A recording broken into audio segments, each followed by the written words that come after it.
Sure, by now you've heard people talking about the NDAA of 2012 and 2013 and the Patriot Act, which claimed to give the government the power to kill any person anywhere in the world without giving them a trial, without having to provide any actual evidence. Perhaps you were under the impression that they passed these laws with no intention of actually using them, or that if they ever did start using them, it would be obvious, and the mainstream media would report on it for what it was. But those aren't very realistic assumptions, are they? If you want a glimpse of what it looks like when the NDAA is being used against American citizens, the Chris Dorner case is a perfect example. Before we go into this, we first need to address the psychological element of the situation. These kinds of events, which involve blatant deception on the part of the government, are highly polarizing. It separates those who are willing to look at reality from those who are so attached to the religion of the state that they attack anyone who dares to call its intentions into question, as if they were heretics. What's most disturbing about this polarization is that by all appearances, those defending the official stories put forth are willing to swallow more and more blatant lies. It's very reminiscent of the psychology of the population depicted in Orwell's 1984, who accepted daily reversals in the official government propaganda without so much as batting an eye. Those who are emotionally committed to defending the state at all costs in America today are not far from reaching this level of conditioning. Now, whatever your take on the information that I'm about to present here may be, it should be clear that the very existence of the NDAA inherently opens up these kinds of questions. You give a government that kind of power, and you gotta be a special kind of stupid to think that they're never gonna use it someday.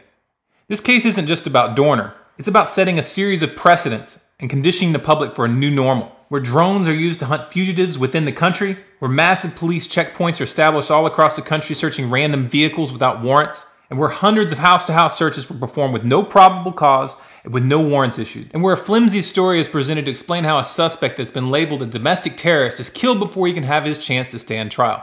This is just a glimpse of what's coming to America. We've been warning you about this for years, and now it's finally rolling out. If the American people accept this precedent, if they accept this trial run, it's only going to expand from here. Mark my words, this is just the beginning.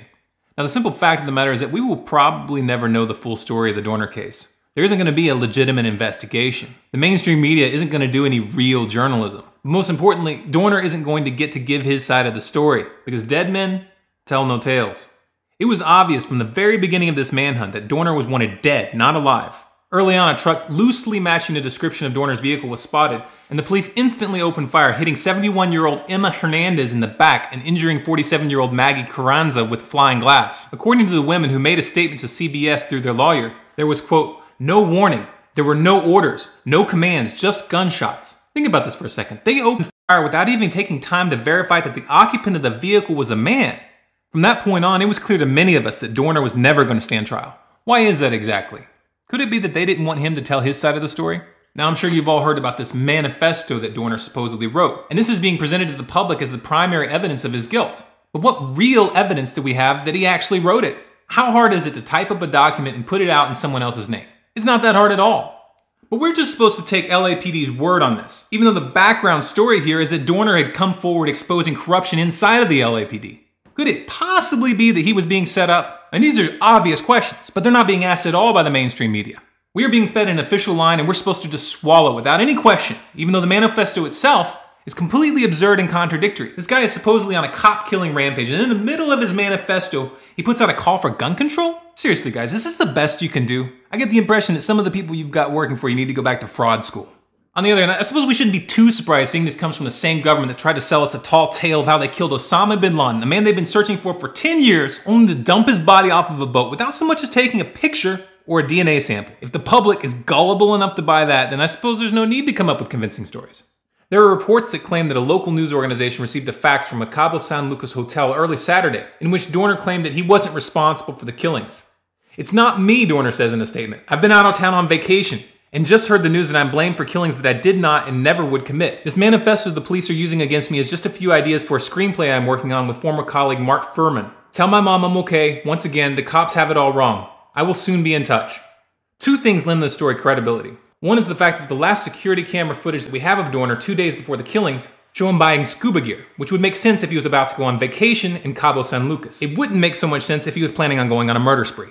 Secondly, this report seems to be corroborated by an article from the LA Times, which states that the U.S. Marshals officials said in court papers that Dorner could have fled to Mexico, and that in Tijuana, Dorner was listed as one of the most wanted fugitives.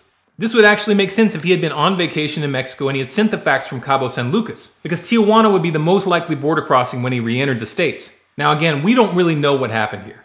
And we probably never will, because the story has been spun in such a way that conveniently destroys all the evidence in a fire. Speaking of fire, I'm going to close this out by letting you listen to the audio from the police scanners that were recorded that night, right before the cabin in Big Bear started burning. Keep in mind as you're listening to this that the authorities ordered media outlets to cut the video feeds from helicopters as this was going down, and the news companies complied.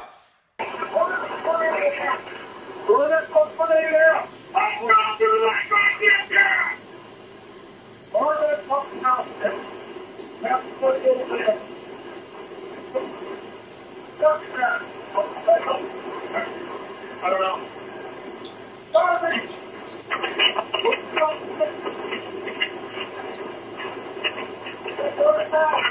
Get it going right now. Fucking burn this motherfucker.